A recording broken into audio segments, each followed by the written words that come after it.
Olá, pessoal. Espero que vocês todos estejam bem. Meu nome é João Lourenço e hoje eu quero conversar um pouco com vocês sobre um assunto que eu particularmente acho muito interessante, que é o sistema endocannabinoide. Aprender sobre esse sistema, com certeza, mudou toda a minha carreira. Ter ciência da noção de que existe um sistema que nós não aprendemos durante a faculdade e que é a base para todos os aprendizados que nós vamos ter e todas as aplicações clínicas que nós vamos ter com a cannabis. Esse sistema ele vai ser o sistema na qual as moléculas da planta vão atuar e modular os seus efeitos clínicos. Antes de mais nada, eu gostaria de agradecer o convite de estar aqui hoje, do pessoal da WEGS Medical, Dr. Manuel, Andrés e toda a equipe da WEGS Medical, e agradecer a oportunidade de estar aqui e parabenizar pela realização aí dessas aulas e desse curso. Quero também agradecer ao tempo de todo mundo que está me assistindo nesse momento e também parabenizar vocês, como é de costume. Eu gostaria de congratular vocês por estarem aí buscando novas terapias que são muito inovadoras, são muito recentes, de acordo com novas legislações que estão saindo, que têm um potencial gigante de aplicações clínicas, que está sendo cada vez mais comprovado em relação à sua eficácia, à sua segurança e todas as questões metabólicas que a envolvem. Então, meus parabéns por estarem aqui buscando aí novas terapias, abrindo um pouco a cabeça de vocês e tentando proporcionar o melhor para os seus pacientes e para a família deles.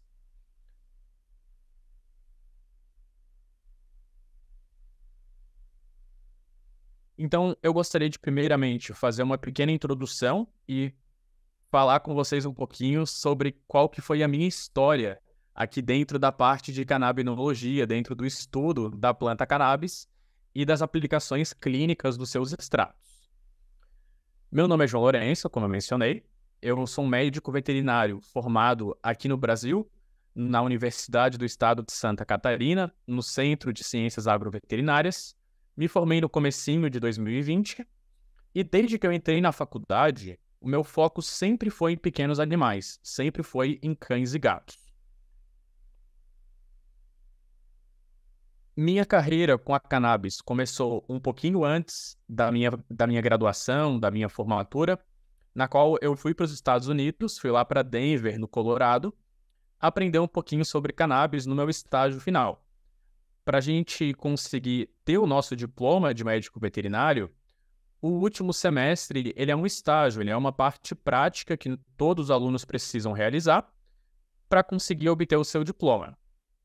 Eu queria fazer um estágio fora, queria abordar uma terapia diferente, uma coisa que eu nunca tinha visto antes, já que era um estágio que era muito diferente, né? Era um estágio fora do país. Então eu pensei, o que seria mais diferente do que a cannabis, né?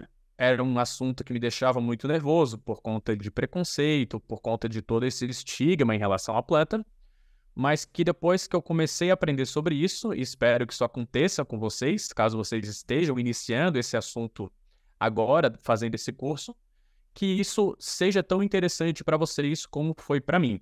Aprender sobre todos esses tópicos que com certeza vão continuar sendo cada vez mais investigados daqui para frente e cada vez mais aplicados.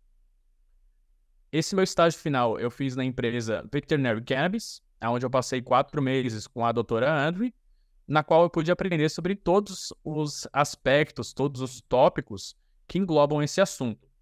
Então, eu pude praticar uma parte clínica, atuando diretamente, conversando com os tutores acerca dos extratos de cannabis. No ano anterior à minha ida, no ano de 2018,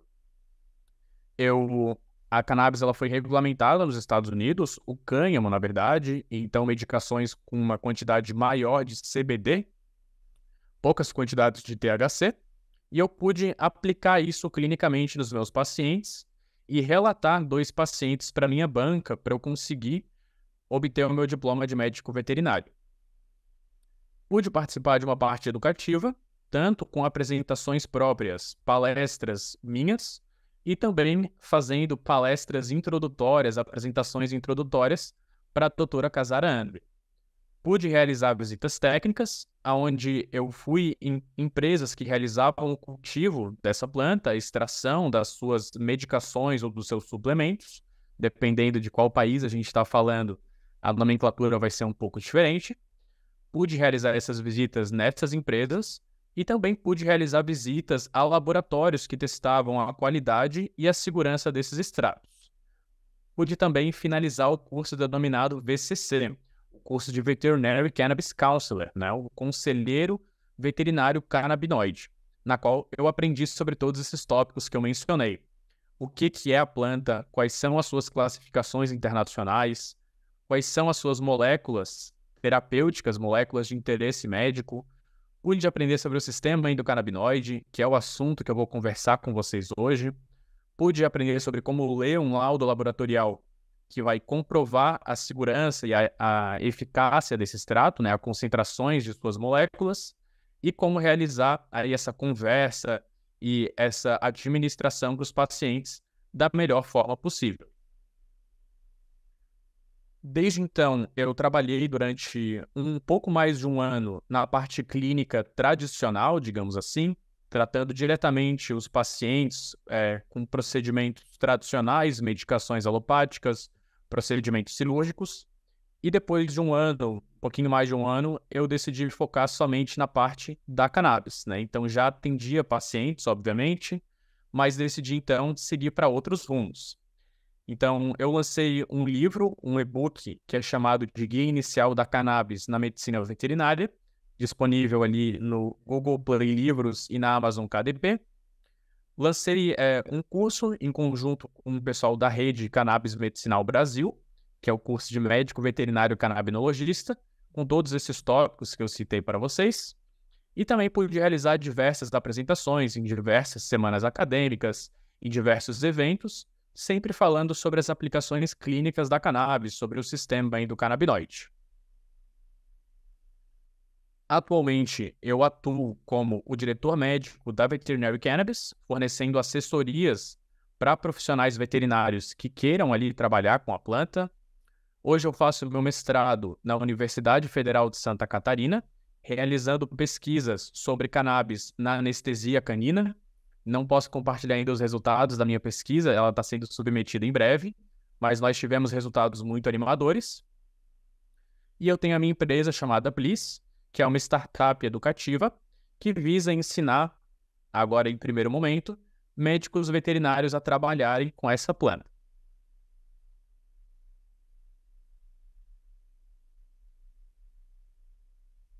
Então, agora conversando sobre o assunto da nossa conversa de hoje.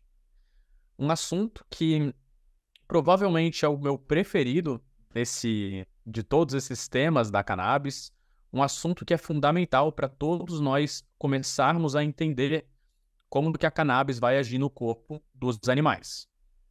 Eu gosto de separar essa apresentação em 4 principais partes. Na primeira, eu vou fazer uma pequena introdução sobre o sistema, falando sobre os seus conceitos, sobre as suas funções e os seus componentes. E depois eu gosto de falar dos componentes de uma forma mais individualizada. Então, primeiramente, eu vou fazer uma introdução a todos eles, para que a gente tenha um panorama geral de como que o sistema funciona. E depois eu vou falar dos detalhes de cada um deles, para que a gente consiga entender a fundo como que a cannabis vai atuar nele e como que ele já atua por conta própria.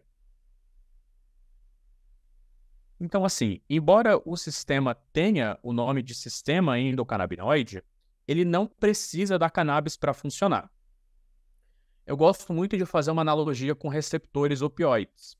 Eu gosto dessa analogia porque durante a faculdade nós aprendemos primeiro sobre os receptores opioides na aula de fisiologia, para depois entendermos na aula de farmacologia ou na aula de anestesiologia como que moléculas de fora vão modular os receptores ou o sistema endógeno, o sistema fisiológico.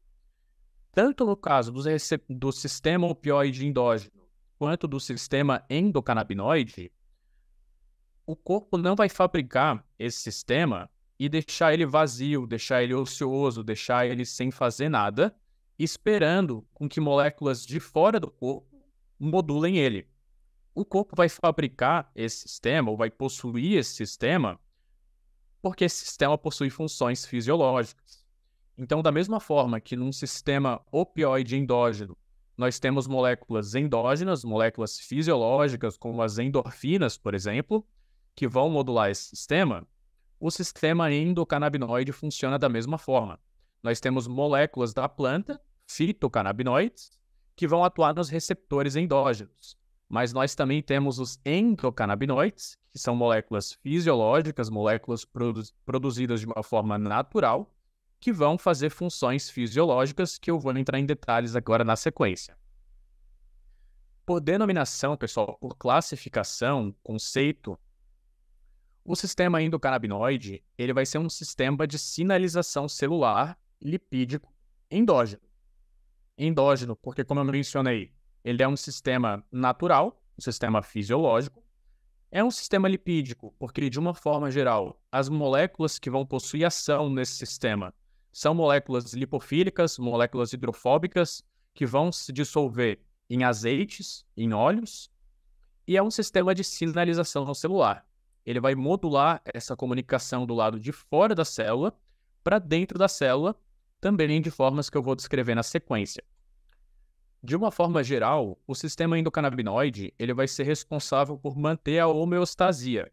Então, ele vai ser fundamental para a manutenção do equilíbrio celular, do equilíbrio corporal, para a manutenção do animal saudável, certo?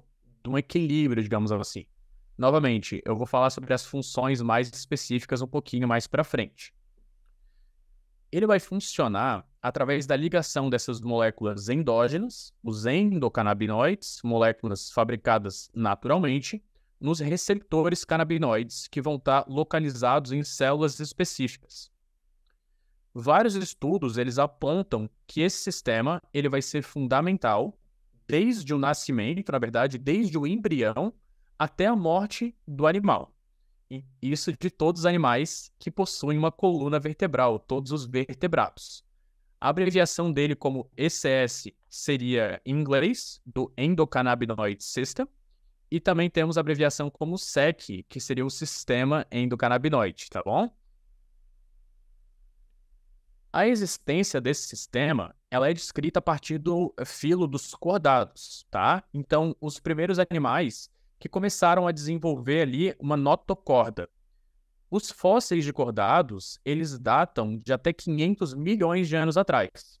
Então, é possível que esse sistema ele já vem se desenvolvendo com as espécies há muitos anos, tá? Há milhares ou milhões de anos atrás. E até mesmo alguns invertebrados, eles foram descritos como possuindo esse sistema. Então, falando de ouriços do mar, sanguessugas, mexilhões, até mesmo nematódios, já foram descritos como possuindo alguns dos componentes desse sistema. É claro que o sistema endocannabinoide de um ouriço vai ser diferente de um sistema endocannabinoide de um cão. Eu vou falar um pouco dessas peculiaridades um pouquinho mais para frente também. Mas aqui é só para vocês poderem observar que esse sistema ele já vem evoluindo dentro de várias espécies, inclusive espécies menos complexas do que espécies de mamíferos. Então, um desses exemplos é a hidra, o animal que está nessas duas fotos. A hidra é um dos primeiros animais que desenvolveu conexões nervosas, e a hidra possui sistema endocannabinoide. Nessa espécie, o sistema endocannabinoide aparenta estar ligado com a modulação dos mecanismos de alimentação dessa espécie, coisa que ele também está ligado nos mamíferos, já que ele também modula o apetite. Ao que tudo indica, conforme as espécies foram evoluindo e as espécies foram ficando mais complexas, o sistema endocannabinoide foi ficando mais complexo também, e hoje ele exerce muitas outras funções, além da modulação do apetite.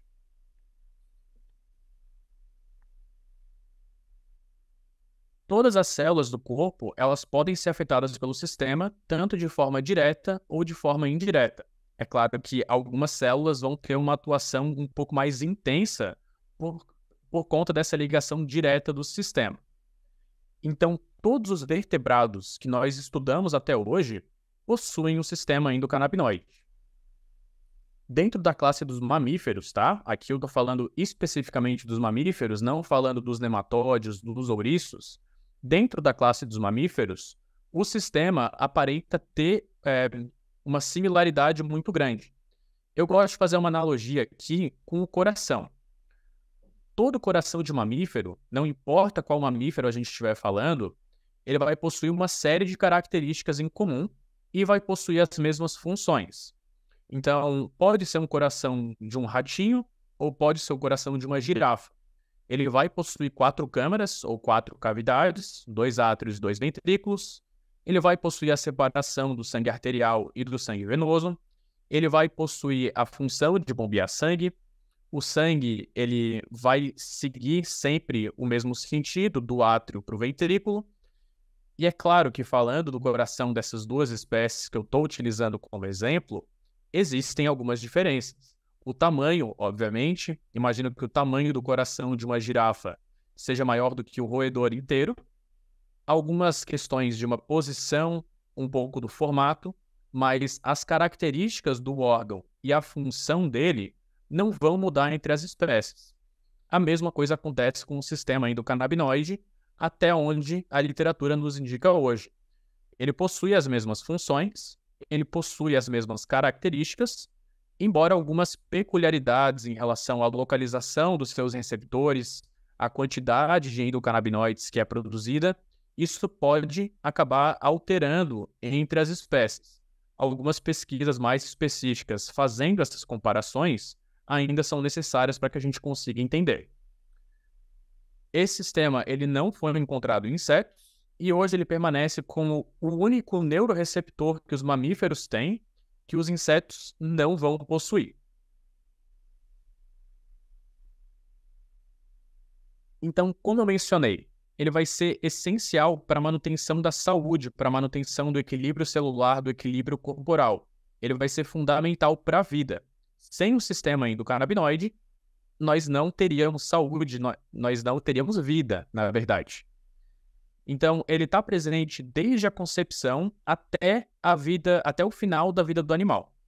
Então, já foi correlacionado que existem endocannabinoides no útero, inclusive as concentrações desses endocannabinoides, elas são responsáveis pela implantação do embrião ali nesse órgão ali no útero. Existem ainda correlações sendo feitas em relação a deficiências desses endocannabinoides com processos abortivos em mulheres. Então, se ele não estiver funcionando de uma forma adequada, é possível que nós tenhamos problemas reprodutivos. Existem descrições dos endocannabinoides estando presentes no leite materno, e a ingestão desses endocannabinoides pelos neonatos isso estimula o reflexo de sucção, então estimula o apetite deles, estimula ali a ingestão de leite materno. Ele vai permanecer ativo até o final da vida do animal, com uma série de funções que eu vou descrever para vocês. E ele também está sendo correlacionado com uma série de doenças, caso ele não esteja funcionando de uma forma adequada. Então, doenças como a epilepsia, como câncer, doenças inflamatórias intestinais, doenças degenerativas, em especial doenças neurodegenerativas, como o Alzheimer, o Parkinson, a síndrome da disfunção cognitiva senil, o Alzheimer canino, digamos assim. Todas essas doenças, existe uma correlação com disfunções no sistema endocannabinoide. Isso aqui, pessoal, ainda não é um consenso científico, tá bom? Nós temos essa descrição de uma doença, pelo menos de um processo chamado Síndrome Clínica da Deficiência Endocannabinoide, que pode estar correlacionada com todas essas doenças que eu comentei com vocês, mas isso ainda precisa ser melhor investigado. Algumas doenças nós ainda não temos uma causa fisiopatológica muito bem estabelecida. O porquê que essas doenças acontecem, doenças como a epilepsia, por exemplo. Eu acredito, de acordo com tudo que eu já estudei, que vai existir uma correlação entre uma disfunção desse sistema com o aparecimento dessas doenças. O sistema endocannabinoide ele vai ser responsável pelos processos de neurotransmissão e neuromodulação. Se ele não está funcionando de uma forma adequada, processos que envolvem neuroproteção, neuromodulação e neurotransmissão podem acabar acontecendo. Doenças neurodegenerativas. O sistema endocannabinoide, ele também tem funções neuroprotetoras. Então, se nós perdermos essa capacidade neuroprotetora do sistema, doenças neurodegenerativas podem começar a aparecer.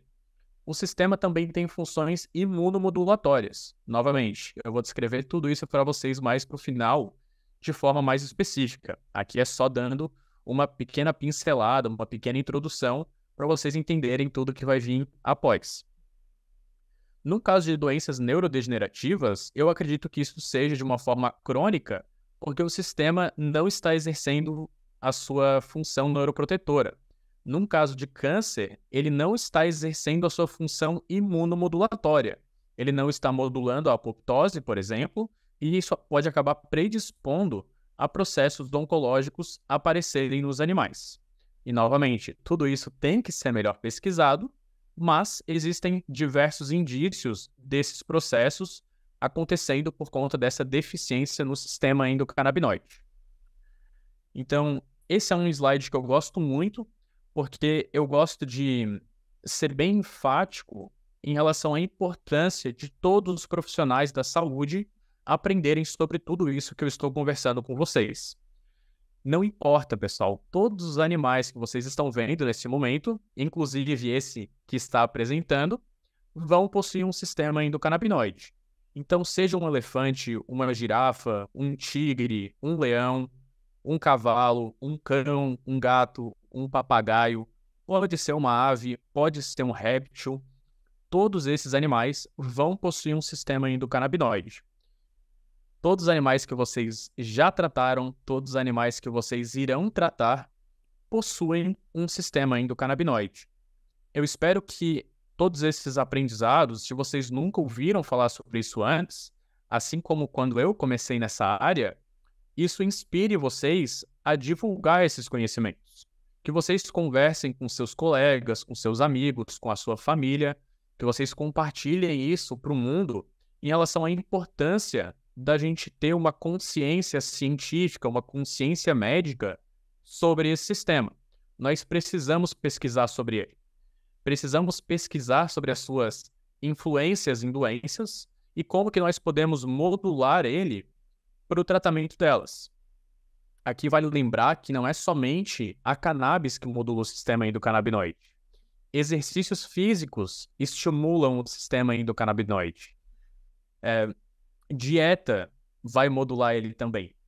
Processos ambientais ali de poluição, consumo de certas substâncias como álcool, como cafeína, como tabaco, assim como de algumas medicações alopáticas, também aparentam modular esse sistema.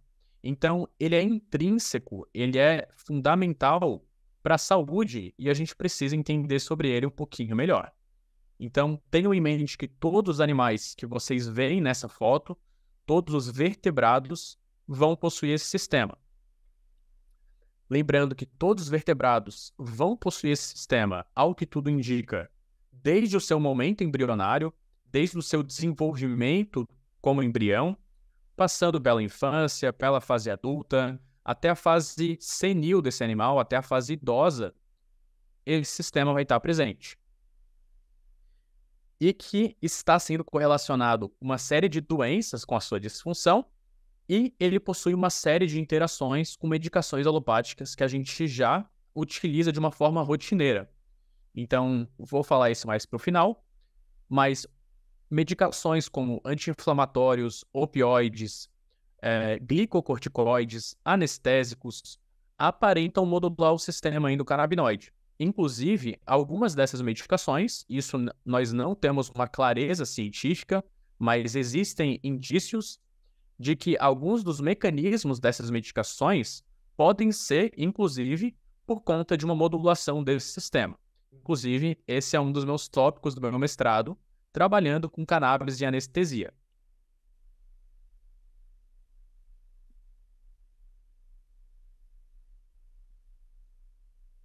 Ele foi descoberto na década de 1960 o pesquisador, o doutor Rafael Mechoulam, um pesquisador búlgaro que se naturalizou israelense, estava tentando entender por que a maconha atuava em seres humanos. Ele estava tentando entender qual que eram os mecanismos pela qual a maconha tinha os seus efeitos, na qual ele conseguiu, ali na década de 60 do século passado, isolar o THC. Então ele isolou o THC, ele viu que existia essa molécula entorpecente, e ele começou a buscar como que esta molécula atuava sobre o corpo dos seres humanos, na qual ele acabou se deparando com o sistema endocannabinoide. Na época, ele não imaginava que seria um sistema tão importante, um sistema tão complexo e um sistema tão fundamental dentro de todos os vertebrados. Se imaginava que seria apenas ali um receptor cerebral que o THC se ligaria e não que ele seria tão importante para a manutenção da saúde. Então ele descobriu, digamos assim, o sistema na década de 60, só que eles só conseguiram descrever o sistema endocannabinoide na década de 90, quando eles conseguiram duplicar ou clonar esses receptores, e eles viram que realmente possuíam receptores corporais, na qual a maconha, ou o THC no caso, se ligava e modulava as suas funções, seus efeitos. Hoje nós sabemos que ele vai modular funções endógenas que vão ser importantíssimas. Como eu mencionei, o corpo não vai fabricar esses receptores e deixar eles vazios à espera de que alguém algum dia vá fumar maconha. Ele já faz isso, ele já faz várias funções de uma forma natural. E é claro que ele batizou, já existia a planta cannabis, a cannabis já tinha essa nomenclatura, e ele batizou o sistema de sistema ali canabinoide endógeno, ou sistema endocannabinoide, por conta dessa modulação da planta, ou das moléculas da planta, no corpo. Então, de uma forma geral, pessoal, 5 papéis que a literatura descreve para esse sistema são funções de relaxar, de comer, dormir, esquecer e proteger. Parece um pouco vago, mas eu vou descrever para vocês os efeitos mais específicos, ou as funções mais específicas desse sistema, e vocês vão ver que todas as funções elas vão se encaixar dentro desses 5 papéis que eu acabei de descrever para vocês.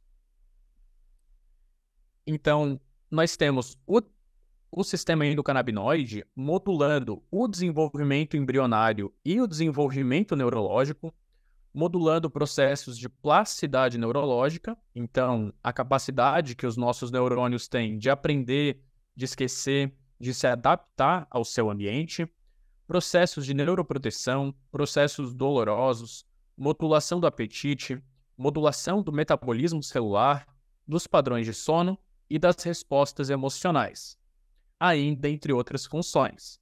Existem outras funções que eu não coloquei nesse slide, para não deixar muito complexo, mas saibam que existem ainda outras descrições de outras coisas que o sistema endocannabinoide está envolvido. Por outro lado, ele também está sendo muito correlacionado com processos de apoptose, então de morte celular programada, processos imunológicos como um todo, incluindo a inflamação.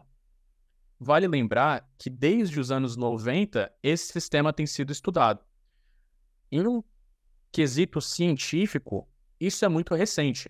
Imaginem que por mais que nós não tivéssemos a ciência lá no ano 1500, por exemplo, os outros órgãos, eles já eram analisados de uma forma macroscópica. Então, quando faziam a necrópsia de um animal, eles podiam não entender tão bem quanto a gente entende hoje, mas eles conseguiam ver o coração, ver o pulmão, ver os rins, enquanto se tratando do sistema endocannabinoide, ele é muito recente e ele é microscópico, né? São receptores microscópicos que são muito difíceis de serem investigados. Então, nós não temos ainda a mesma clareza sobre esse sistema como nós temos dos outros, o que torna ainda mais importante e ainda mais urgente todas as investigações que nós precisamos realizar sobre ele. Ele vai realizar todos esses papéis e essas funções que eu comentei com vocês, mas de uma forma geral, ele aparenta estar muito correlacionado com a homeostase, com a saúde. Ele aparenta ter essa função ou essa capacidade de corrigir desequilíbrios em vários sistemas do corpo, ele modula diversos sistemas corporais e ele aparenta ser reativo em casos de desequilíbrios.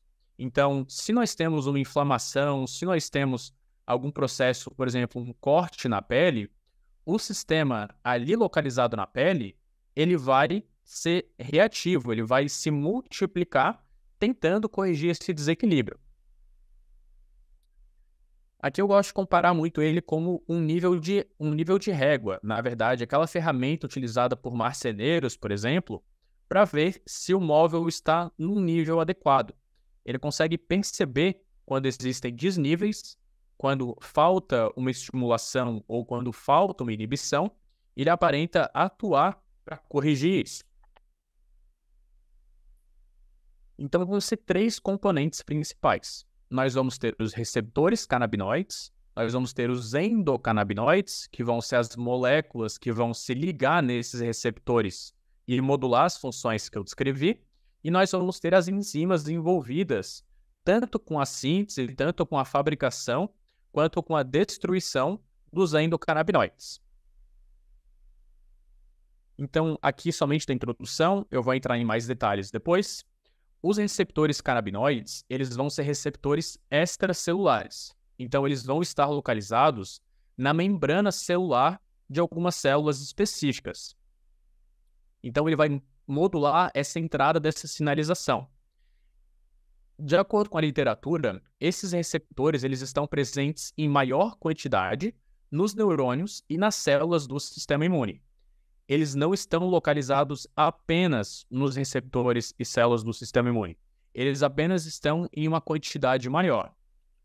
Eles vão produzir essas alterações intracelulares quando eles forem ativados por canabinoides e eles vão explicar o envolvimento das funções que eu descrevi para vocês.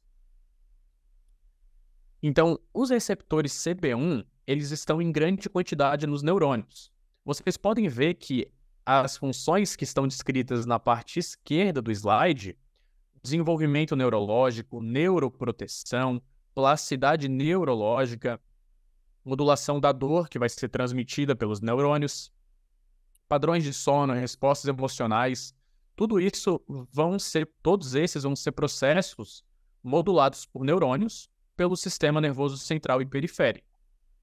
Os receptores CB2 estão em maior quantidade nas células do sistema imune. E é por isso que os receptores CB2 estão principalmente atrelados a todos esses processos imunológicos que eu descrevi para vocês. Então, aqui de uma forma mais didática, tá? Somente para nós entendermos como que esse processo de receptores funcionam, eles vão modular essa sinalização celular. Então, nós vamos ter o meio extracelular, o meio intracelular, e a sinalização ela vai precisar ser passada para dentro da célula para que ela tenha alterações metabólicas que vão adaptar o organismo ao seu ambiente. Então, essa sinalização ela vai funcionar mais ou menos como uma porta de entrada. Esse receptor ele vai ser uma porta de entrada para a sinalização entrar no meio intracelular. Essa sinalização ela pode ser tanto uma sinalização excitatória ou uma sinalização inibitória, dependendo do receptor que a gente estiver falando, da molécula que se ligar nele e do estado metabólico dessa célula. Aqui, pessoal, falando um pouquinho dos canabinoides. O termo canabinoide vai ser um termo geral para qualquer molécula que se ligue em um receptor canabinoide. Então, nós temos os endocannabinoides, moléculas endógenas que vão se ligar nesses receptores, mas nós temos os fitocannabinoides, que vão ser moléculas provenientes da planta cannabis, que vão se ligar nesse receptor e vão modular algumas funções, alguns efeitos. E nós temos os canabinoides sintéticos, que vão ser produzidos em laboratório, que também vão ter uma similaridade química com os outros dois canabinoides, que também vão se ligar nos receptores canabinoides e vão modular os seus efeitos. Conforme aqui a nossa conversa é sobre o sistema endocannabinoide, o nosso foco vai ser nessas moléculas. Os endocannabinoides, eles vão ser ligantes endógenos específicos desses receptores que eu estou descrevendo para vocês. Então, vão ser moléculas produzidas de uma forma natural a partir de precursores na membrana celular. A membrana celular ela vai ser utilizada como matéria-prima para a fabricação dessa molécula. É eles que vão se ligar de uma forma fisiológica nos receptores e gerar essa alteração intracelular. Uma coisa muito importante, que é meio que uma novidade se tratando desse assunto, é que essas moléculas são produzidas sob demanda. Elas são produzidas conforme a necessidade corporal.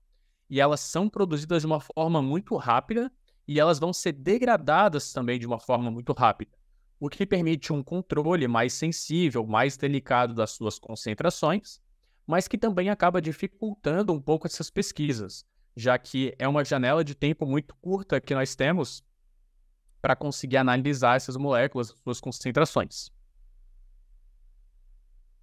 E o terceiro e último componente vão ser as enzimas que fazem a síntese e a degradação desses endocannabinoides.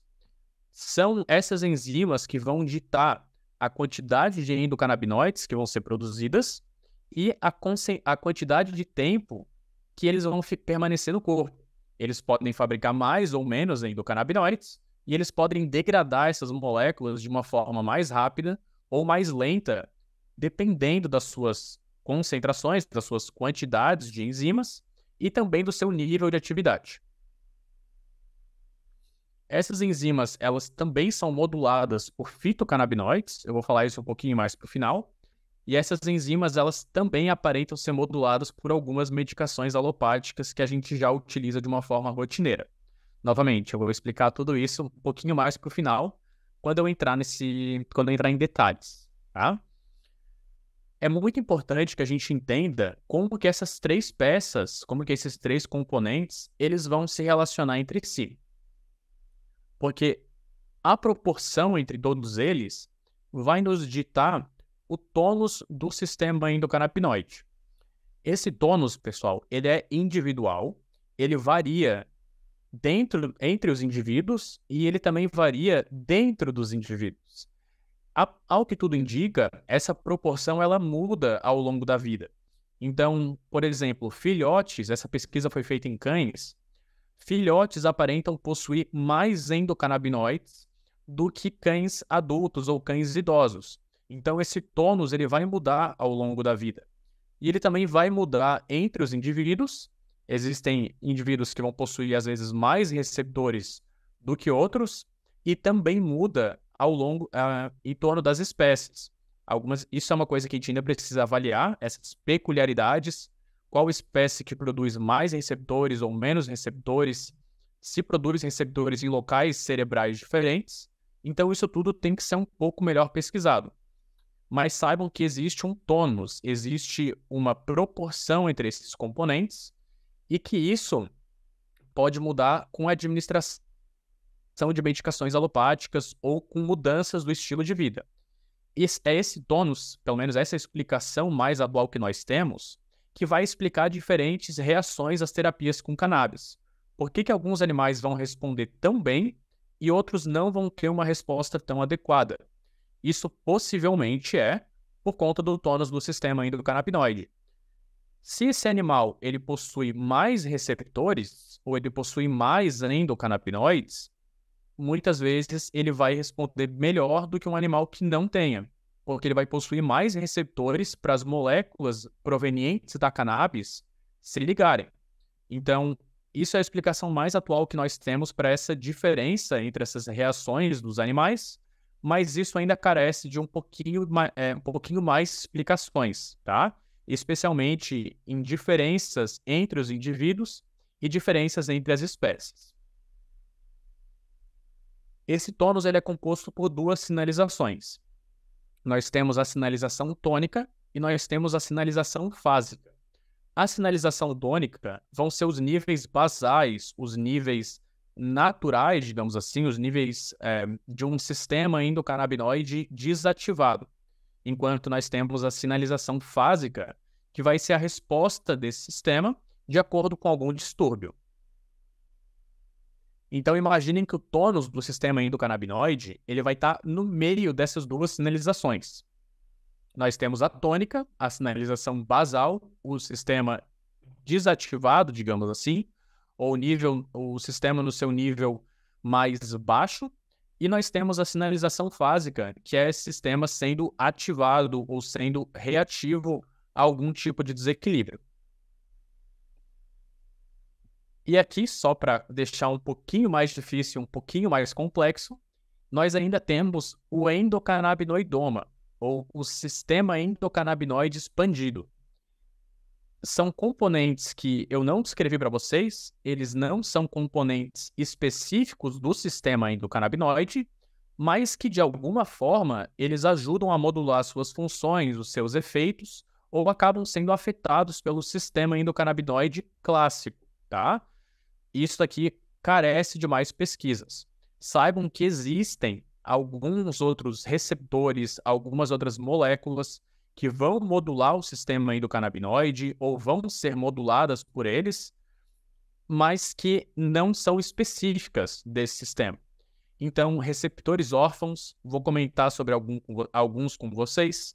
Receptores vaniloides, receptores PPR-alfa, opioides, receptores de dopamina, de serotonina, de glicina, de alguma forma vão interagir com o sistema endocannabinoide. Então, nós temos o sistema endocannabinoide clássico, digamos assim, que vai estar inserido dentro de um sistema muito mais amplo, muito mais complexo, que de alguma forma vai ter uma interação com ele. Isso aqui é só para vocês verem como nós temos ainda décadas de pesquisa acerca do qual que são todas as funções do sistema endocannabinoide, como que ele trabalha, quais são as suas interações com os outros sistemas. Isso daqui ainda vão ser necessárias muitas pesquisas para que a gente entenda isso a fundo.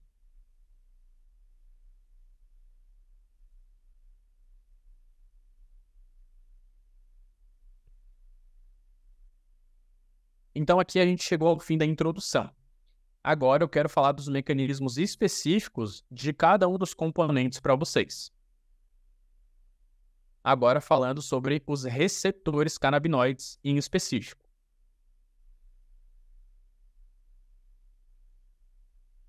Os receptores canabinoides, pessoal, como eu mencionei, eles são receptores extracelulares. Então, eles vão ser essa porta de entrada para dentro da célula, tá? Ele vai ficar nessa membrana celular. Eles são classificados como receptores acoplados à proteína G. Essa proteína G que vocês estão vendo é ela que vai transmitir e amplificar essa sinalização para dentro da célula. E essa proteína G que pode ser tanto inibitória quanto excitatória. Então, ela age como sendo esse interruptor celular, ela que pode inibir ou excitar, dependendo da necessidade fisiológica dessa célula. Então, quando nós temos a ligação de uma molécula nesse receptor, obviamente a molécula não vai entrar para dentro da célula, nem o receptor. O que vai entrar dentro da célula seria realmente essa proteína G, tá? Essa proteína G que vai modular as funções intracelulares. Nós temos ainda outros exemplos de outras células, de outros receptores que vão ser acoplados à proteína G, tá, pessoal? O receptor canabinoide é só mais um desses receptores. Então, como eu descrevi, nós temos os dois receptores clássicos, que seriam o CP1 e o CB2. O CP1 localizado principalmente nos neurônios do sistema nervoso central e do sistema nervoso periférico, e nós temos o CB2, que vai estar localizado principalmente nas células do sistema imune. Então, o CP1 localizado nos neurônios, mais especificamente, ele foi descrito em várias regiões cerebrais e essa pesquisa foi feita especificamente em cães. Então, nós temos no córtex cerebral, no córtex cerebelar, no mesencéfalo, no globo pálido, no giro denteado do hipocampo, na substância negra e na substância cinzenta da medula espinhal. Todos os astrócitos, os astrócitos de todas as regiões que eu acabei de mencionar, possuem esse receptor CB1 também. Já no sistema nervoso periférico, ele vai estar localizado nos neurônios, nas células satélite, nas células de Schwann e no gânglio da raiz dorsal. É através da atividade nesses receptores CB1 que o sistema endocannabinoide modula aquelas funções neuroprotetoras de neuroplasticidade que eu mencionei com vocês. Os receptores CB2, eles foram descritos em macrófagos, em linfócitos T e em linfócitos B, nas células natural killer e também nos monócitos. Essas pesquisas foram feitas em várias espécies, tá, pessoal? Eu gostaria de ver mais pesquisas acerca dos receptores CB2 em cães e gatos, tá? Umas pesquisas mais específicas, digamos assim. E aqui, em várias espécies, o receptor CB1 foi descrito também no coração, nos vasos sanguíneos, no fígado, no pulmão, no trato gastrointestinal, nos tecidos adiposos, nos espermatozoides, na pele e também nos seus anexos. Aqui, nesses outros órgãos que eu estou descrevendo, ele foi descrito numa quantidade menor do que nos neurônios. Já o receptor CB2, também em várias espécies, já foi descrito nos vasos linfáticos, já foi descrito nos pulmões, também na pele, também no trato gastrointestinal, também na vesícula urinária, em tecidos hematopoiéticos, nas células de suporte do sistema nervoso, como na micróglia, e também foi descrito nos neurônios. Então, os neurônios também possuem receptores CB2, mas em menor quantidade do que o receptor CB1. Aqui falando do receptor CB1 em específico, nos seres humanos, ele não foi encontrado no tronco cerebral. A estrutura cerebral, que é responsável por modular a frequência cardíaca, a frequência respiratória, funções vasomotoras e funções veméticas. O que explica essa ausência de efeitos letais em seres humanos. Efeitos letais da maconha, no caso, ou da cannabis de uso recreativo. É impossível, ou praticamente impossível, até onde eu saiba, é realmente impossível, uma pessoa ter uma overdose letal de maconha. E isso acontece porque nós não possuímos esses receptores CB1 localizados nessas estruturas cerebrais. Agora, essa é uma das peculiaridades que eu mencionei em relação ao sistema endocannabinoide, peculiaridades que precisam ainda ser melhores investigadas, mas que em cães nós possuímos esse receptor CB1 no tronco encefálico. Uma diferença que nós ainda não temos isso em seres humanos. Conforme os cães têm esse receptor CB1 nessa estrutura cerebral, é possível que essa espécie tenha uma overdose letal de cannabis, especialmente em decorrência de um excesso de THC. Tendo dito isso, é muito importante que a gente saiba qual que são essas doses letais que estão sendo descritas. Enquanto uma dose, a literatura cita que uma dose de THC de 0,3, 0,4 miligramas quilo, pode acabar tendo já efeitos colaterais, incoordenação motora, apatia, incontinência urinária, enquanto uma dose letal de THC seria cerca de 3 gramas quilo. É uma dose inimaginável, pessoal. É uma dose muito, muito alta. Para um animal ter essa overdose nesse nível, ele tem que ingerir muito THC. E esse THC que ele iria ingerir dessa forma, com certeza não seria uma dose terapêutica, não seria através de uma prescrição, através de um uso médico. Para um animal atingir essa concentração, se ele conseguisse atingir, seriam apenas de uma forma experimental, né? Seria uma pesquisa que eles fariam isso, ou de uma forma acidental, o animal que acaba tendo acesso à maconha dos seus tutores. Mesmo assim, essa concentração teria que ser muito alta para isso acontecer.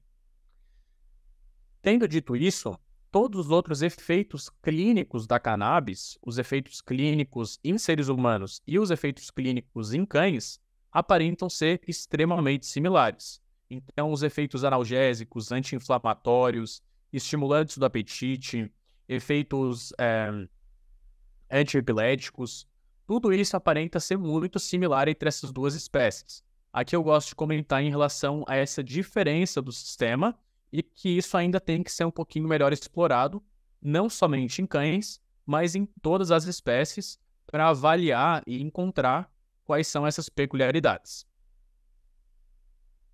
Então, O CB1 ele foi descrito em seres humanos como sendo o receptor acoplado à proteína G mais abundante do cérebro.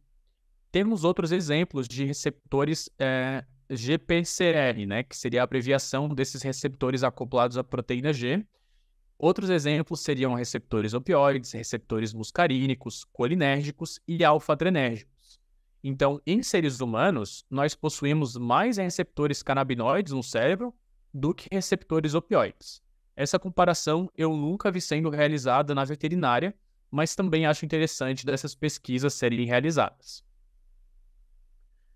Tanto o CB1 quanto o CB2, eles vão possuir diferentes mecanismos intracelulares que eles podem modular essa célula. Então, eles podem inibir a cascata da adenilciclase, eles podem estimular a cascata de MAPK, podem modular canais iônicos, podem alterar a mobilização de cálcio intracelular, ainda entre outros. Vários processos metabólicos intracelulares que vão ser extremamente complexos e que o sistema, de alguma forma, vai atuar nessas diferentes vias para conseguir atingir a homeostase.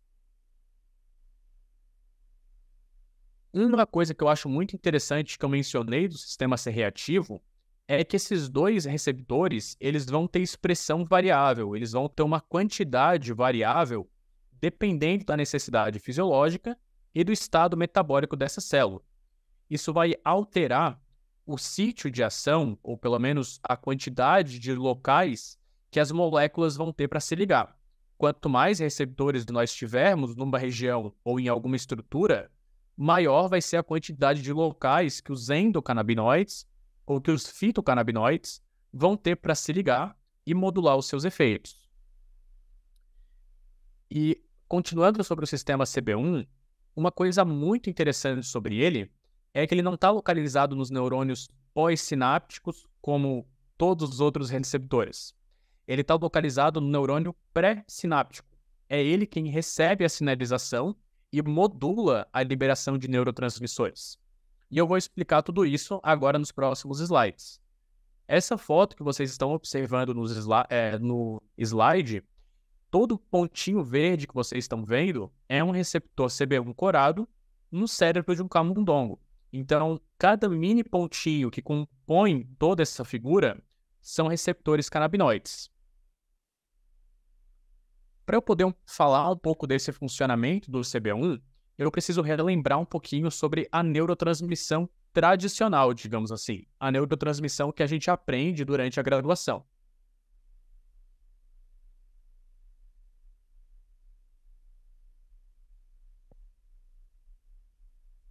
Na graduação, a gente aprende sobre essa neurotransmissão seguindo apenas um caminho, certo? Ela sai do neurônio pré-sináptico e vai em direção ao neurônio pós-sináptico. Então, geralmente, o que acontece? A célula vai estar em repouso, os neurotransmissores, no geral, eles vão estar armazenados em vesículas, então eles vão ser fabricados de uma forma a serem armazenados, eles não vão ser fabricados e já liberados de imediato. Eles primeiro vão ser fabricados, armazenados nessa vesícula. Quando essa célula ela despolariza, esses neurotransmissores eles são liberados na fenda sináptica, na qual eles vão se ligar em receptores pós-sinápticos, receptores específicos dessas moléculas, que, por consequência, vão despolarizar o neurônio pós-sináptico, o neurônio subsequente, e essa sinalização nervosa ela é transmitida de neurônio a neurônio. Esse é um processo que nós aprendemos durante a faculdade como um processo de sinapse. Agora, existe outro processo que acontece logo em sequência que a maioria dos profissionais da saúde ainda não sabem, que é justamente esse mecanismo de feedback retrógrado ou mecanismo de feedback negativo que vai ser modulado pelo sistema endocannabinoide, na qual nós temos a sinalização saindo do neurônio pós-sináptico e retornando para o neurônio pré-sináptico, sinalizando mensagem recebida. Você pode ou aumentar ou diminuir essa neurotransmissão, dependendo do que estiver acontecendo. Então, para ficar um pouco mais fácil, imaginem que tudo isso que eu coloquei do lado esquerdo do slide tudo que eu falei no sentido descendente, no sentido descendo o slide, imitem para cima, tá? Com algumas peculiaridades que eu vou mencionar. Primeira peculiaridade que eu já comentei é que o receptor CB1 vai estar incluso, vai estar ali acoplado à membrana do neurônio pré-sináptico. A despolarização do neurônio pós-sináptico vai inibir a fabricação dos endocannabinoides a partir da membrana celular desse neurônio. E os endocannabinoides, eles vão ser fabricados sob demanda, dependendo da intensidade dessa despolarização. Então, entrando em detalhes aqui, pessoal, nós temos primeiro, descendo no sentido da sinapse convencional, a liberação dos neurotransmissores, a captação deles pelos receptores canabinoides, pelos receptores tradicionais específicos desses neurotransmissores, vai despolarizar o neurônio pós-sináptico, e essa despolarização ela vai induzir a fabricação dos endocannabinoides pelas enzimas responsáveis. Esses endocannabinoides eles vão se ligar nos receptores CB1 e eles vão modular a liberação dos neurotransmissores. Então, até pouquíssimo tempo atrás, se imaginava que esse processo ele era apenas em uma via, era apenas em uma mão, em um sentido, e agora nós sabemos que, na verdade, ele tem uma contramão, ele tem um retorno dessa sinalização chamado de mecanismo de feedback negativo, ou mecanismo de feedback retrógrado, na qual o sistema endocannabinoide ele vai sinalizar para esse neurônio pré-sináptico que a sinalização ela foi recebida. E que, dependendo da sinalização, esses endocannabinoides podem falar, ó, estamos tendo uma sinalização excessiva, nós precisamos aplicar um freio, digamos assim. Precisamos liberar menos neurotransmissores. Ou ao contrário, ele pode ter, no geral, poucos endocannabinoides, sinalizando que o neurônio despolarizou de uma forma muito fraca, digamos assim, ou de uma forma insuficiente, e que essa neurotransmissão tem que aumentar um pouco. A literatura descreve que essa liberação de endocannabinoides ela ocorre numa despolarização tanto fisiológica quanto patológica.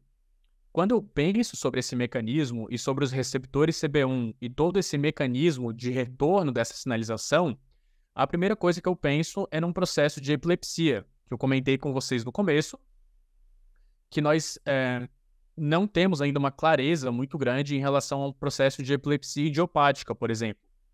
Será que, possivelmente, não é uma falha nesse sistema? De alguma forma, ainda não temos clareza, obviamente, sobre isso, mas será que não é uma falta de liberação de endocannabinoides? Ou uma falta de receptores canabinoides nesse neurônio pós-sináptico, na qual nós não temos uma comunicação nervosa adequada, por isso que nós perdemos o controle dessa liberação nervosa e temos aí uma crise epilética desencadeada por conta disso? Eu acredito que alguma relação vai ser encontrada no futuro e já existem vários indícios em relação a isso. Isso aqui também em processos de dores neuropáticas, por exemplo. Se nós não temos uma sinalização neurológica adequada, esse neurônio, se ele tiver um processo de dor neuropática acontecendo, ele ficar disparando sem parar e comunicando sempre uma comunicação nervosa que não deveria estar ali, será que não é porque nós não temos um sistema endocannabinoide funcionando de uma forma adequada? Esse neurônio que tem essa dor neuropática, ou que deflagra essa dor neuropática, será que não é por essa falta de neuroplasticidade, porque o sistema endocannabinoide não está atuando de uma forma correta? São perguntas que ainda precisamos de respostas, tá bom? Aqui eu não estou dizendo que é um consenso científico que essas doenças ou que esses processos são causados por uma disfunção nesse sistema, mas existem indícios e eu acredito que a gente vai encontrar algumas respostas relacionadas a esse processo.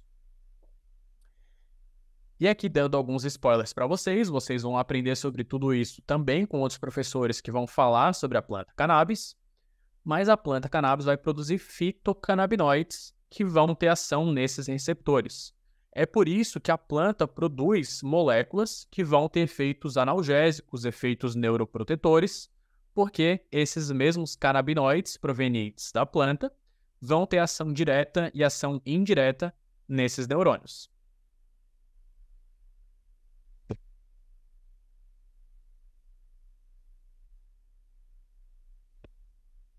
Agora falando do receptor CB2, que vai ser responsável principalmente pela imunomodulação. Os receptores CB2, eles já foram descritos com uma expressão maior ou com uma maior quantidade nos macrófagos, nos linfócitos T e B, nas células natural killer e também nos monócitos. Isso em várias espécies, tá, pessoal? Isso aqui, embora muitas dessas células já foram descritas em cães e gatos, com essas células possuindo receptores CB2, os receptores CB2 são menos pesquisados, até onde vai o meu conhecimento, do que receptores CB1. Mas, como mencionei, o sistema é muito similar, tá? Então, imagina-se que, muito provavelmente, essas descobertas entre as espécies vão se manter, pelo menos ali, 80% ou 90% similares. Aqui, só para ilustrar para vocês, da mesma forma que o receptor CB1, o receptor CB2 ele vai estar localizado na célula imune, ele vai estar localizado na membrana celular, ele também é um receptor extracelular.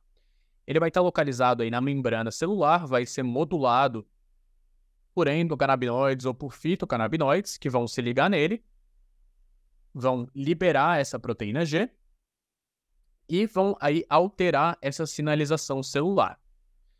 A grande questão dos receptores CB2 é que eles estão em grandes quantidades em diferentes células imunes, que vão possuir diferentes funções. Então, um macrófago, uma célula natural killer, um linfócito vão possuir funções diferentes, portanto, essa modulação desse receptor também vai acabar gerando funções diferentes ou efeitos diferentes. Mas, de uma forma geral, a ativação do receptor CB2 pelos endocannabinoides vai modular a regulação ali da ativação e da migração celular, a modulação da liberação de citocinas, especialmente de citocinas pró-inflamatórias, e, por consequência, modular também a dor. E também vai ajudar a modular a apoptose. Como eu mencionei, a expressão, a quantidade desses receptores, ela se altera em processos inflamatórios e em alguns processos de doenças, por exemplo, indicando que o sistema ele está sendo reativo, tentando corrigir esse desequilíbrio. Essas pesquisas foram feitas em cães e gatos, onde eles viram que em gatos que possuíam um complexo estomatite e gengivite, os animais doentes que possuíam esse complexo, eles possuíam mais receptores CB2 do que gatos saudáveis. E eles também viram isso em cães com dermatite atópica e com mielopatia degenerativa. A pele de cães com dermatite atópica não está no slide, mas tem uma pesquisa com gatos também que se comprovou a mesma coisa, que tanto cães quanto gatos que possuem dermatite atópica ou dermatites, os receptores CB2 estão super expressados. E em gatos, eles estão expressados em locais onde eles não estão em gatos saudáveis. Então, ao que tudo indica, o sistema está reativo, tentando combater essa inflamação ou esse desequilíbrio. E no caso, em cães com mielopatia degenerativa, esses receptores CB2 estavam super expressados nos neurônios desses animais. E como eu mencionei também, um número maior de receptores indica que nós temos mais locais de ação para os endocannabinoides, que também vão ter ação anti-inflamatória, que eu vou falar um pouquinho mais para frente. E agora falando dos receptores órfãos que eu comentei com vocês. Nenhum deles é classificado como um receptor CB3, um receptor clássico. Mas eles, de alguma forma, vão ajudar a modular algumas funções do sistema endocannabinoide.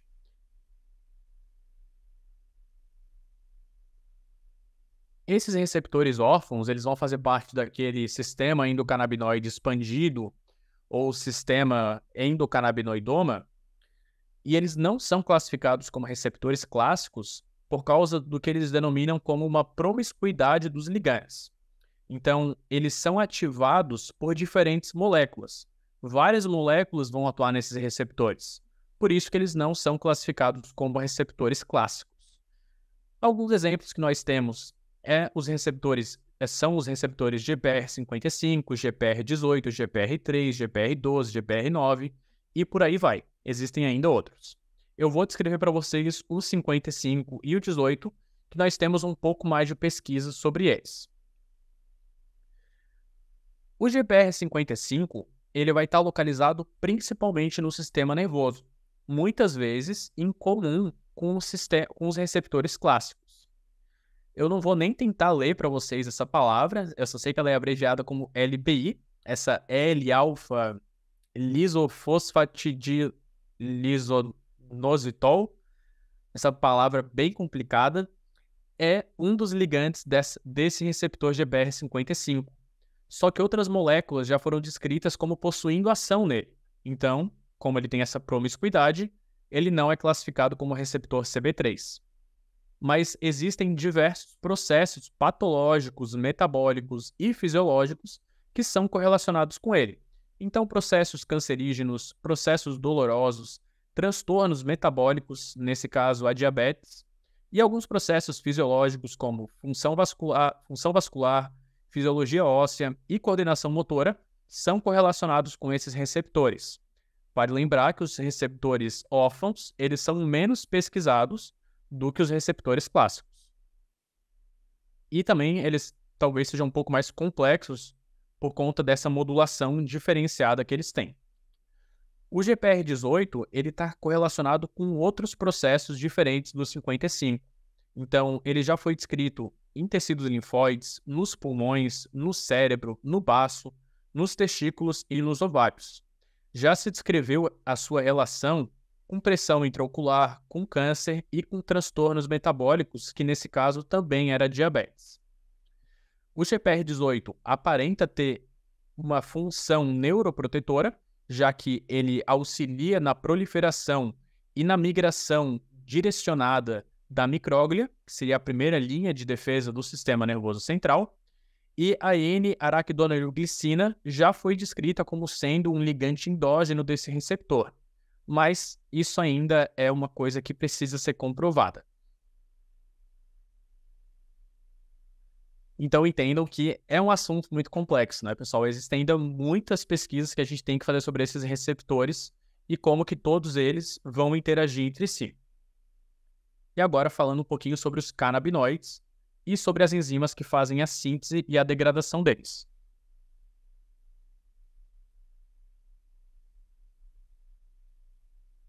Como eu mencionei antes, pessoal, canabinoides, por definição, vão ser moléculas que vão se ligar a receptores canabinoides. Não importa a origem delas, vão ser canabinoides. Então, nós temos os canabinoides endógenos, que são os endocannabinoides, e nós temos os canabinoides exógenos, que vão ser os fitocannabinoides, e os canabinoides sintéticos. Todas essas moléculas, todas essas 3 moléculas que eu citei, vão possuir uma certa analogia química. Lembrem que um receptor ele vai funcionar com uma especificidade. Então, conforme eles vão trabalhar de uma maneira como uma chave e uma fechadura. O receptor é a fechadura e as moléculas são as chaves. Todas essas chaves que eu mencionei, que são os canabinoides, vão possuir uma certa similaridade química, por isso que elas vão abrir a mesma fechadura, que são os receptores. Então, falando dos endocannabinoides, vão ser produzidos de uma forma muito rápida, a partir da membrana celular, segundo demanda, né, conforme a demanda corporal, conforme a necessidade corporal, e assim que elas realizam a sua ligação com os receptores, eles já são degradados de uma forma muito rápida. Nós temos 2 endocannabinoides que são melhores descritos pela literatura. A N-araquidonoiletanolamina, também conhecida como anandamida, ou abreviado como AEA, e nós temos o 2-araquidonoilglicerol, que seria o 2-AG. Vocês vão ver mais popularmente com esses nomes mais fáceis, né, de anandamida ou de 2-AG.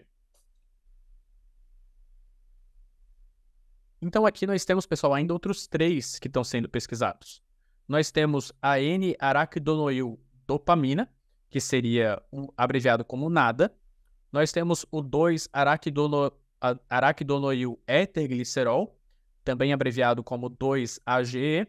E nós temos o O-aractonoil-etanolamina, conhecido também como virodamine ou OAEA. Esses outros 3 ainda estão sendo mais investigados, pessoal. Existem esses 5 endocannabinoides, possivelmente existem mais, mas os que a gente tem mais informações seria sobre a anandamida e sobre o 2-AG. Os dois vão se ligar nos receptores canabinoides. Eles aparentam ter efeitos sinérgicos, eles potencializam um o outro.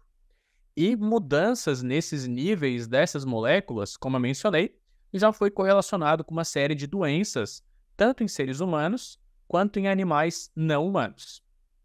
Conforme eles vão modular os receptores neurológicos e imunológicos, eles vão ter funções neuromoduladoras, neurotransmissoras e imunomoduladoras, ainda entre outras, tá, pessoal? Existe aí toda uma gama de efeitos dessas moléculas que eu vou descrever algumas para vocês na sequência. A literatura descreve essas duas moléculas como tendo sinalizações autócrinas, parácrinas e justácrinas, então várias formas dessa sinalização acontecer ao longo do corpo, e elas vão se ligar no sítio ortostérico dos receptores canabinoides. Então, lembrando que os receptores eles vão ser modulados de uma forma ortostérica, de acordo com a ligação no seu sítio principal, digamos assim, e também temos uma modulação alostérica. Nós também temos um sítio secundário, digamos assim, os receptores, onde as moléculas podem se ligar, especialmente fitocannabinoides. No caso ali da anandamida e do 2-AG, eles vão se ligar no sítio principal dos receptores. Então aqui está a molécula de anandamida. Ela é correlacionada, pessoal, com sensações de bem-estar. Então ela é liberada após a prática de exercícios físicos. Até pouco tempo atrás, se imaginava que aquele runner's high, aquela sensação de euforia, sensação de bem-estar, que é seguida de um exercício físico, ela era principalmente pela liberação de endorfinas. É claro, se liberam endorfinas também, mas também se libera anandamida. A liberação de anandamida faz o indivíduo se sentir bem. Inclusive, o prefixo ananda, ele vem de uma palavra no sânscrito, que quer dizer bênção interna. Essa bênção interna, ela é aquela molécula que a gente libera quando nós estamos nos sentindo abençoados, quando estamos nos sentindo bem. Inclusive, essa é a razão de eu ter nomeado a plataforma Bliss, em homenagem à anandamida. A anandamida ela é descrita como sendo um agonista parcial, com uma alta afinidade pelo receptor CB1 e com uma baixa afinidade pelo receptor CB2. Todas as funções que eu mencionei para vocês do sistema endocannabinoide vai ser mediada de acordo com a anandamida, de acordo com a liberação dela. E ela vai funcionar de maneira muito similar ao THC, pessoal. Então, o THC também vai ser um agonista parcial dos receptores CB1 e a anandamida, o THC, na verdade, vai se ligar no mesmo local da anandamida e, de certa forma, vai modular efeitos parecidos com a liberação dessa molécula endógena. Então, o pessoal sempre fala da maconha interna, a maconha que todos os corpos liberam. Essa seria a anandamida. Eu, particularmente, sou mais chato. Eu não gosto de falar isso. Eu falo que o THC é a anandamida externa, porque a anandamida é uma molécula natural, produzida de uma forma fisiológica, enquanto o THC não é. Mas talvez isso só seja eu sendo muito chato. Mas aqui nós temos alguns dos efeitos que a liberação da anandamida tem. Então nós temos efeitos antiproliferativos, então efeitos anti-câncer. Nós temos efeitos anti-inflamatórios e analgésicos, liberados tanto in vitro quanto em vivo. Até hoje nós temos literaturas mais atuais que falam em relação a efeitos analgésicos do exercício. Pessoas que têm dor crônica, que se exercitam e acabam essa dor crônica sendo amenizada. Imagino eu que isso seja por conta da liberação de anandamida. A modulação dessa molécula no trato gastrointestinal, ela demonstrou potencial para o tratamento de câncer de cólon e também para algumas doenças inflamatórias intestinais. Esses efeitos anti-inflamatórios também foram demonstrados no sistema nervoso central e no sistema nervoso periférico.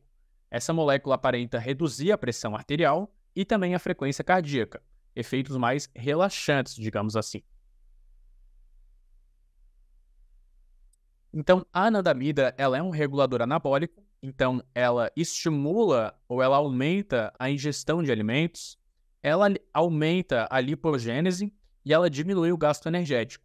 Ela também é atrelada à temperatura corporal, à atividade motora, o apetite, como eu mencionei, o medo e a ansiedade. Ela está sendo correlacionada, tá, pessoal? Diferentes níveis dela, também coisas que a gente precisa de uma explicação um pouquinho melhor. Ela está presente em processos reprodutivos, tanto em machos quanto em fêmeas. A anandamida foi a molécula que eu comentei que é encontrada no útero, então ela vai ajudar a regular essa implantação do embrião no útero. E ela também pode regular a apoptose tanto de forma direta quanto de forma indireta. Percebam que tudo isso que eu estou comentando faz um link com o que eu comentei no começo da aula sobre as funções do sistema endocannabinoide que a anandamida vai modular. Aqui eu quero falar um pouquinho das enzimas, pessoal. Eu sei que isso aqui pode parecer um pouco chato, um pouco maçante, mas vocês vão entender o porquê que é importante a gente saber sobre isso. Então, o precursor da anandamida vai ser o NAP, localizado na membrana celular das células que vão fazer essa comunicação, essa fabricação. O NAP seria o N-araquidonoil fosfatidietanolaminina. E esse precursor vai ser a matéria-prima para a fabricação da anandamida. Ela vai ser sintetizada pela enzima chamada fosfolipase D, abreviada como NAP-PLD. Esse é o metabolismo da anandamida. Ela vai ser sintetizada, ela vai se ligar nos receptores e, após a sua função, ela vai ser degradada pela amida hidrolase de ácido graxo, e é abreviada como FA. Pode ser tanto a FA1 quanto a FA2. E a anandamida vai ser degradada em ácido araquidônico e em etanolamina. Uma coisa muito importante, pessoal, em relação a essa parte do metabolismo, é que essas enzimas FA, elas são inibidas pelo canabidiol. Esse é um dos mecanismos que o canabidiol pode modular seus efeitos. O canabidiol tem vários efeitos sendo descritos. Um deles é a inibição da FA. Então, ele vai inibir o inibidor. Ele vai impedir com que a anandamida seja destruída, ou pelo menos frear a degradação dessa molécula. Quando ele freia esse processo, ele faz com que a anandamida permaneça durante mais tempo no corpo. E todos aqueles efeitos que eu mencionei vão ser potencializados pelo uso do canabidiol. Aqui nós temos o 2-AG, pessoal. O 2-AG ele vai ser um agonista total, tanto do CB1 quanto do CB2. A ativação desses receptores por essa molécula tem várias funções envolvidas. Então, inflamação, apetite, coordenação motora, processos dolorosos, estados de humor ou modulação do humor como um todo, estresse, ansiedade, processos de vício, processos de aprendizagem de memória, crises epiléticas, processos de neuroproteção e sensações de recompensa, conforme ele também está sendo correlacionado com o vício.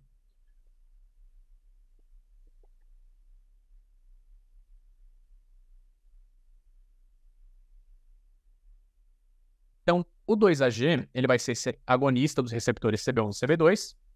A literatura cita algumas coisas também para ele. Ele vai ser intrínseco ao metabolismo cerebral. Ele vai impedir a atividade excessiva da liberação de glutamato. O glutamato é o principal neurotransmissor excitatório.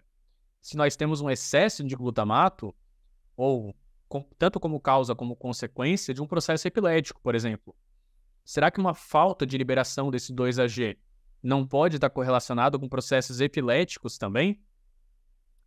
Ele aparenta inibir a enzima COX-2 e ele aparenta aumentar a produção de mielina nos neurônios. Por isso que o 2-AG tem efeitos neuroprotetores.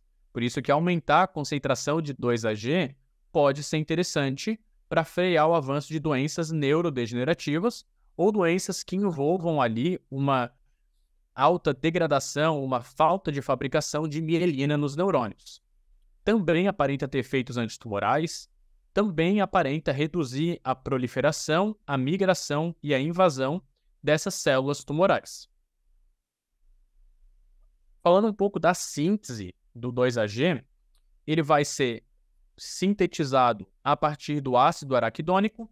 Ele vai ser sintetizado pela diacilglicerol lipase, também abreviada como DAGL, ou pela fosfolipase C, também abreviada como PLC. Essas duas enzimas vão sintetizar o 2-AG, que vai ser degradado pela MAGL, pela monoacilglicerol lipase, em ácido araquidônico novamente, e também em glicerol. Esse aqui é o metabolismo do 2-AG.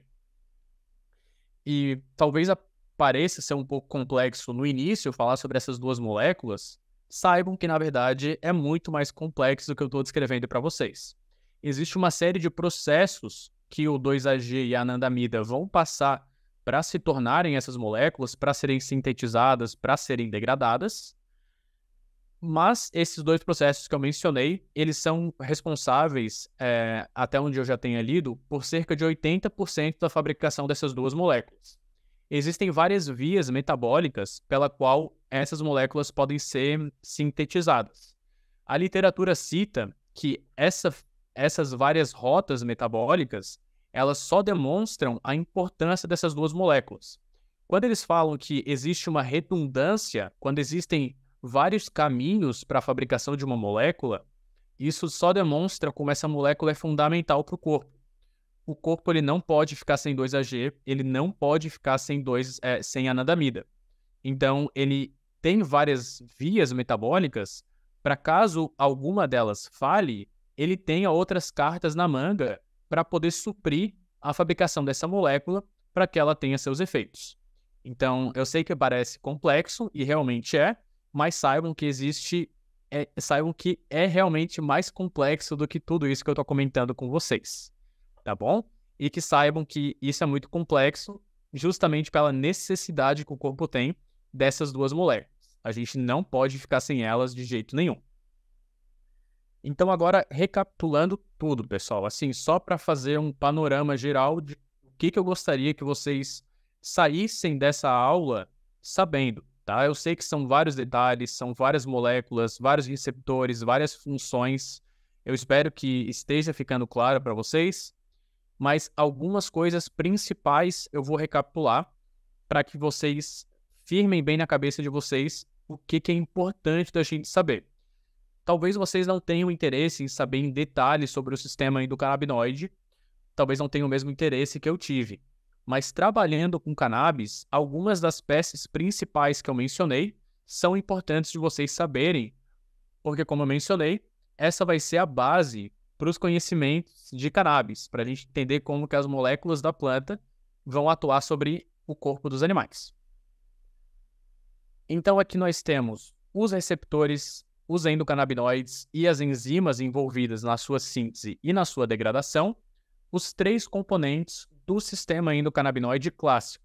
Existem outros componentes de outro sistemão muito maior que é o endocannabinoidoma, mas se for para vocês gravarem, o importante é isso aqui. Os receptores CB1 localizados principalmente nos neurônios, os receptores CB2 localizados principalmente nas células do sistema imune, é através do CB1 que a cannabis vai ter efeitos analgésicos, é através do CB2 que a cannabis vai ter efeitos anti-inflamatórios, tá? Ainda entre outros. Através do CB1 também vai ter efeitos antiepiléticos, neuroprotetores, efeitos relaxantes, e no CB2, efeitos possivelmente antitumorais, por exemplo, ou estimulantes da imunidade, de efeitos imunomodulatórios. Esses dois receptores, eles vão estar modulando de uma forma fisiológica uma série de funções: apetite, processos de dor, neuroproteção, plasticidade neurológica, desenvolvimento embrionário e neurológico. E, por outro lado, modulação da apoptose, migração tumoral, proliferação tumoral e por aí vai. Então, nós vamos ter o tônus do sistema endocannabinoide, que vai depender do número de endocannabinoides que é produzido, a quantidade de endocannabinoides produzida, que vai ser diretamente relacionado à quantidade e ao nível de atividade das enzimas. E tudo isso, é claro, vai depender da quantidade de receptores que nós vamos ter. Quantos receptores nós vamos ter, quantos locais de ação nós vamos ter para a ligação dessas moléculas. E agora, para finalizar, como que medicações que nós utilizamos de uma forma rotineira afetam o sistema endocannabinoide? Aqui eu vou citar algumas para vocês. Então, nós temos os anti-inflamatórios não esteroidais, como um meloxicam, por exemplo. Essas moléculas, elas vão inibir o metabolismo dos endocannabinoides, então vão aumentar a sua concentração. Para vocês que estão iniciando os estudos sobre cannabis agora, vocês imaginavam que é possível que o canabidiol e o meloxicam, ou pelo menos anti-inflamatórios não esteroidais, possuem mecanismos de ação similares? Porque os anti-inflamatórios não esteroidais podem inibir essa metabolização da enzima Fa. Eles vão inibir a enzima Fa e vão aumentar a concentração dos endocannabinoides. Então, além ali da inibição das enzimas COX, COX-1, COX-2, dependendo do anti-inflamatório que a gente estiver falando, esse pode ser outro mecanismo de ação dessas moléculas. Talvez os anti-inflamatórios não esteroidais modulem seus efeitos também pelo sistema endocannabinoide. Ao que tudo indica, existe uma interação medicamentosa entre a cannabis e algumas outras medicações. Os extratos de cannabis administrados juntos com anti-inflamatórios aparentam ter sinergia. Então, administrar as duas medicações juntas aparenta potencializar o efeito das duas.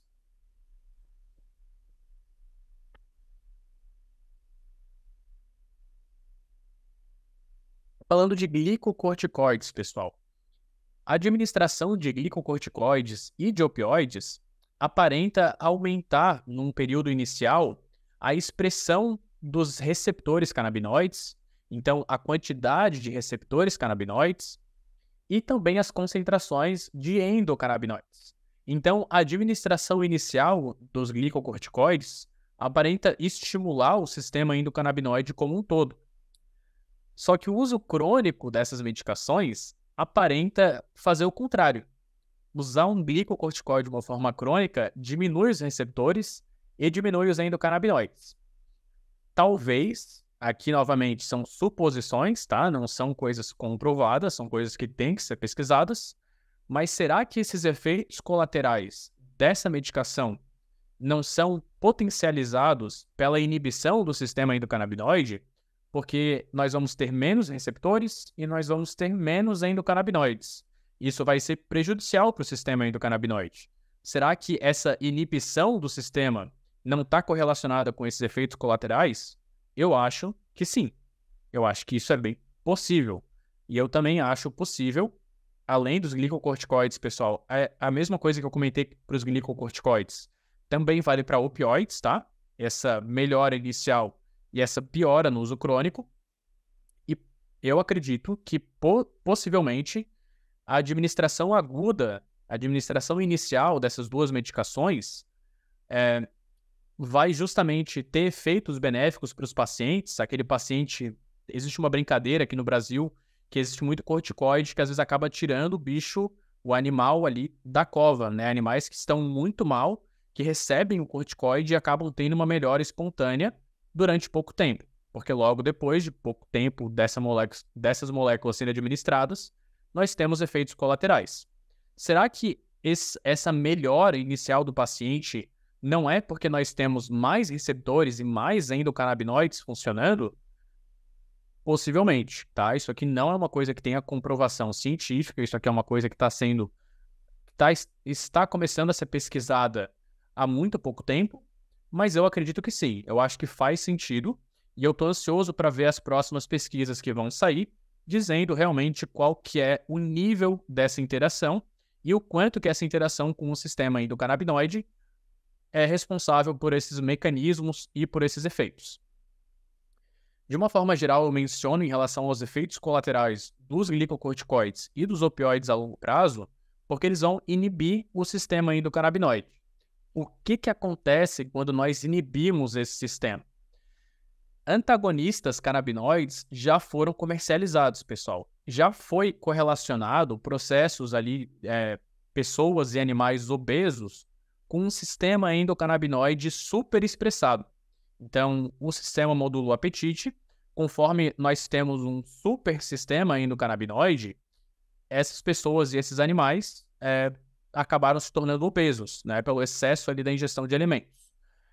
Já foi liberado comercialmente uma medicação conhecida como Rimonabant, ou Rimonabant em inglês, que é um antagonista canabinoide. Então, uma molécula que bloqueia os receptores, não permitindo que o sistema trabalhe, e aí ele, por consequência, acaba inibindo o apetite, né, favorecendo aí a perda de peso.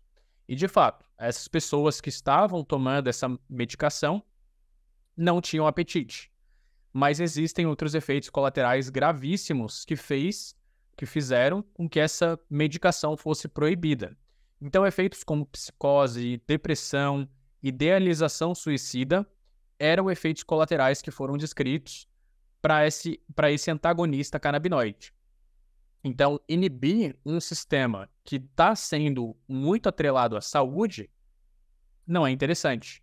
Se ele é responsável por manter o corpo saudável, obviamente, quando ele possui disfunções, ou obviamente, quando ele é inibido, algumas doenças começam a aparecer. É claro que esses antagonistas, eles ainda são utilizados em pesquisa. Então, quando os pesquisadores eles querem saber se um efeito ele é mediado pelo receptor canabinoide ou não, eles administram para um animal sem antagonista e para um animal com antagonista. Se o efeito ele se mantém com o receptor bloqueado, é muito provável que ele não seja modulado por aquele receptor, já que o receptor está bloqueado, ele não consegue mediar os efeitos da molécula que está sendo avaliada. Então, não pensem que um antagonista canabinoide ele vai ser uma coisa somente ruim. Talvez uma parte clínica, né? Uma parte clínica, até um antagonista desse nível não seja indicado por conta desses efeitos colaterais. Mas para a pesquisa ele com certeza vai ser muito útil.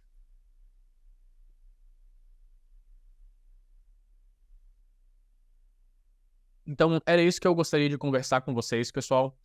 Eu espero que vocês tenham gostado dessa aula, eu espero que tenha acrescentado conhecimento para vocês. Novamente, eu espero que isso crie um ativismo em vocês para que essas informações cheguem mais longe. Elas são a base para o nosso trabalho sobre cannabis, que vocês estão querendo começar a trabalhar, mas ela também é a base para muitas outras coisas. Qualquer veterinário precisa saber sobre isso. Todos os veterinários. Todos os profissionais da saúde, sejam eles médicos humanos, dentistas, fisioterapeutas, biólogos, todos os profissionais que mexem com biologia, mexem com saúde, mexem com vertebrados de alguma forma, precisam saber sobre tudo isso. Ainda precisamos de mais pesquisas. Eu gosto de falar que tanto do sistema endocannabinoide quanto da cannabis, nós temos décadas, para não dizer séculos, de pesquisas. Muitas coisas ainda precisam de mais respostas. Mas o que a gente trabalha hoje, atualmente, são com esses indícios que eu mencionei para vocês. Então, eu espero que isso tenha inspirado vocês, que tenha interessado vocês e que vocês falem sobre isso com seus colegas, com seus amigos, com a sua família. Eu, na minha família, sou conhecido como o chato do sistema endocannabinoide, porque tudo que comentam em relação à doença, eu estou de alguma forma falando que isso pode estar correlacionado. Um processo de autismo, será que não foi algum neurodesenvolvimento atípico por causa do sistema endocannabinoide? Um processo de Parkinson, de Alzheimer, um processo de fibromialgia, um processo de câncer, será que não foi por uma falta nesse sistema? Eu acredito que sim. Isso ainda não tem uma comprovação, um consenso científico, apenas indícios, tá bom? Mas a gente precisa divulgar esses conhecimentos para que mais e mais pessoas comecem a pesquisar sobre esse assunto e que a gente consiga entender melhor sobre como todas essas peças se encaixam, como tudo isso funciona, como o que tudo isso faz. Tá certo? Novamente, eu espero que vocês tenham gostado. Novamente, meus parabéns por estarem fazendo esse curso, por estarem buscando novas terapias alternativas para os seus pacientes. Eu espero que vocês tenham ótimos resultados com isso e eu quero agradecer pelo tempo de todos vocês que estão me acompanhando aqui até agora, assim como agradecer a toda a equipe da UEGS Medical de terem me convidado para falar sobre esse assunto que eu gosto tanto. Qualquer dúvida que vocês tenham, as minhas mídias sociais estão presentes. Vou conversar com o pessoal da organização para disponibilizar meu e-mail. Se vocês tiverem qualquer dúvida, qualquer sugestão, qualquer crítica, eu estou à disposição para que a gente converse e a gente resolva o que vocês precisarem, tá bom? Desejo um ótimo dia a todos vocês e muito obrigado novamente.